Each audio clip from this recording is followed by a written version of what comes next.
যদি আপনাকে জিজ্ঞেস করি কোন রিলটা দেখতে পছন্দ করবেন, বড়লোকদের সুন্দর করে সাজানো রিলটা নাকি গরিবদের ধুলোবালিতে মাখানো রিলটা, অবশ্যই বলবেন বড়লোকদের রিলটা।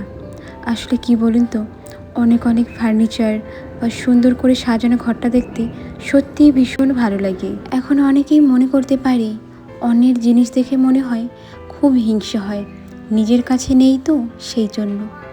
আসলে ব্যাপার সেটা নয়। কথা হলো পরিশ্রম কিন্তু আমরাও করি। এমন না শুধুমাত্র তারাই পরিশ্রম করে, সুন্দর করে রিল বানায়, ভিডিওগুলো দেখতে ভালো লাগে। আমরাও চেষ্টা করি আমাদের এই ছোট্ট ছোট্ট ভিডিওগুলো সুন্দর করে তোমাদের সামনে তুলে ধরার।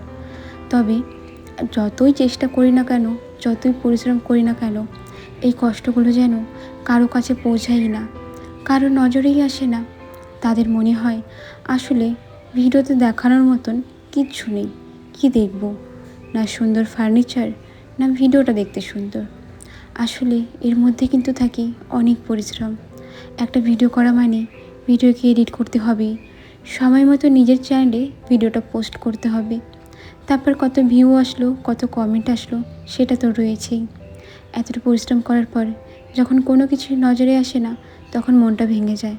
তবে সেই মন ভাঙা নেই, পরের দিন সকালে যখন ঘুম থেকে উঠি আবার শুরু করে দিই সেই একই কাজগুলো ভালো হোক খারাপ হোক সেটা নিয়ে এখন আর ভাবি না। শুধু একটাই ভাবনা, নিঃস্বার্থভাবে নিজের কাজ, নিজের ভিডিওগুলো করে যাব, যদি কারো একটু হলেও ভালো লাগে। নমস্কার বন্ধুরা, আমি দিয়া, আমার একটি মিনি ব্লগে অনেক অনেক স্বাগত। আজকে সকালে জানো তো আমাদের গ্যাস দিয়ে গেছে, এতদিন কষ্ট করার পর আজকে গ্যাসটা পেলাম।